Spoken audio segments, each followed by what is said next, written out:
Delegation మీరో పోయి sir ఇగో these are the facts PC question commission నివేదికలో ఇవి వచ్చినాయి. గతంలో మీరు చెప్పిండ్రు కదా అవినీతిని సహించమని, వీళ్ళని అరెస్ట్ చేయండి సార్, సిబిఐకి ఇన్వెస్టిగేషన్ చేయండి. ఒక్క దరఖాస్తు ఇచ్చిండా అన్న? 50 సార్లు ఎక్కిండన్న విమానం కిందికి మీదికి. ఒక్క మంత్రిని తీసుకోవాలంటే 50 సార్లు తిరగాలి, పిసిసి అధ్యక్షుని తీసుకోవాలంటే తిరగాలి ఢిల్లీకి. ఆఖరికి జిల్లా కాంగ్రెస్ కమిటీ అధ్యక్షులు వేసుకోవాలంటే కూడా 10 మంది ఢిల్లీకి పోయి సంప్రదింపులు చేసి వచ్చారు తప్ప ఒక్కసారన్నా కేసీఆర్ కుటుంబం, కేసీఆర్ అవినీతి మీరు మాట్లాడలేదు. మీకంటే పెద్ద నాయకుడు రాహుల్ గాంధీ తోటి మాట్లాడిపించారు. నేను లాస్ట్ ప్రెస్ కాన్ఫరెన్స్ లో చెప్పిన, ఒక కుటుంబం తిన్న అవినీతి సొమ్మును మొత్తం 1,00,000 కోట్లకు అక్కిస్తామన్నారు. ఒక్కసారైనా పోయి ప్రధానమంత్రి గారికి డైరెక్ట్ గా దరఖాస్తు ఇచ్చి, లేదా కేంద్ర హోంమంత్రిత్వ శాఖకు ఒకసారి దరఖాస్తు ఇచ్చి, సార్ దీంట్లో సీరియస్ ఫ్రాడ్ ఉంది, క్రైమ్ ఉంది, మీరు వీళ్ళని రిమాండ్ చేయండి అని అడిగిన దాఖలా ఉందా? నీ పార్టీకి జిల్లా అధ్యక్షుని వేసుకోవడం నీకు ఇంపార్టెంట్ తప్ప నీ పార్టీకి నేరస్తుల మీద సిబిఐ విచారణ చేయించాలనేటువంటి ఆలోచన లేదు. ఇంత అనాలోచితంగా మీరు పనిచేస్తున్నారు తప్ప ఇంకొకటి కాదు. ఇవాళనే ఎందుకు మాట్లాడుతున్నారు రేవంత్ రెడ్డి గారు ఇన్ని రోజుల తర్వాత అంటే మీకు అందరికీ తెలుసు. జూబ్లీహిల్స్ ఎలక్షన్స్ ఆయన మెడ మీద కత్తిలాగా వేలాడుతున్నాయి. పొరపాటున ఆ ఎలక్షన్స్లో ఏమైనా ఆయనకు వ్యతిరేకమైన రిజల్ట్ వస్తే నెంబర్ 2లో, నెంబర్ 3లో, నెంబర్ 4లో ఆయన కుర్చీ గుంజేస్తారనో, లేదా ఢిల్లీ ఆయనను మారుస్తుందనో భయంతో ఏది పడితే అది మాట్లాడడం. సమాధానం చెప్పలేనప్పుడు కోడి, దొంగ కోడి ఏం చేసిందట అంటే చెట్టు ఎక్కి కూసిందంట. అట్లున్నది రేవంత్ రెడ్డి గారి ముచ్చట. కింద కూసేందుకు సాధనైతే లేదు కోడికి. దొంగ కోడి చెట్టు ఎక్కి చెట్టు మీద ఎవరికి అందకుండా పైకేలు కూసిందంట. అట్లా జూబ్లీహిల్స్ ఎన్నికల సందర్భంగా అజారుద్దీన్ని ఎందుకు తీసుకున్నావు అంటే సమాధానం చెప్పలేక, పెద్దమ్మకుడికి జాగెందుకు ఇవ్వమంటే చెప్పలేక,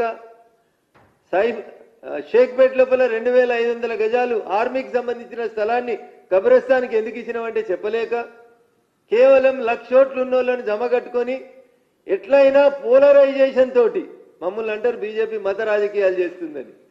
కాంగ్రెస్ అజారుద్దీన్కు మంత్రిత్వ శాఖ ఇచ్చి, కాంగ్రెస్ షేక్పేట్లో, ఎర్రగడ్డలో కబ్రస్థాన్లకు స్థలం ఇచ్చి, ముస్లింల ఓట్ల కోసం వంగి వంగి దండాలు పెట్టుకుంటా, జై పాలస్తీనా అన్నోళ్ళని వెనకాల తిప్పుకుంటూ, ఎంఐఎం పార్టీని మూసీనది యువతలకి తెచ్చేందుకు చేస్తున్నటువంటి కుట్రలో, కాంగ్రెస్ ఎంఐఎం ఆడుతున్నటువంటి నాటకంలో ఇంకా ఏదో భయంతో, ఇంకా ఏదో అనుమానంతో గురువింద గింజ తన నలిపారు కదా అన్నట్టు ముఖ్యమంత్రి గారు ఏది పడితే అది మాట్లాడిపోతూనే ఉన్నారు. మేమంతా బాధ్యత రాహిత్యంగా మాట్లాడడానికి సిద్ధంగా లేము. ఈ దేశాన్ని గత 12 సంవత్సరాలుగా పాలిస్తున్నటువంటి ఒక పార్టీగా, 20 రాష్ట్రాల్లో అధికారంలో ఉన్నటువంటి ఎన్డీఏ నాయకత్వంగా మేము ఏది మాట్లాడినా రెస్పాన్సిబుల్ గానే మాట్లాడతాం. ముఖ్యమంత్రి గారికి నిజంగా ఆయన మాట్లాడిన మాటల మీద చిత్తశుద్ధి ఉంటే, నమ్మకం ఉంటే, ఆయన మాట్లాడింది కరెక్ట్ అనేటువంటి విశ్వాసం ఉంటే 11వ తారీఖు ఎన్నికలు ముగిసిన తర్వాత హైదరాబాద్ గన్ పార్క్ దగ్గర నుంచి మొదలుకుంటే జంతర్ మంతర్ దాకా యాడ చర్చకు వచ్చినా మీరు ఇచ్చినటువంటి జీవో నెంబర్ 104 దగ్గర నుంచి, ఎన్డీఎస్ఏ నివేదిక దగ్గర నుంచి, పీసీ ఘోష్ కమిషన్ నివేదిక దగ్గర నుంచి, రాష్ట్ర హైకోర్టు ఇచ్చినటువంటి స్టే ఉత్తర్వుల వరకు 4 రిట్ పిటిషన్స్, 1 కాదు 2 కాదు 4 రిట్ పిటిషన్స్.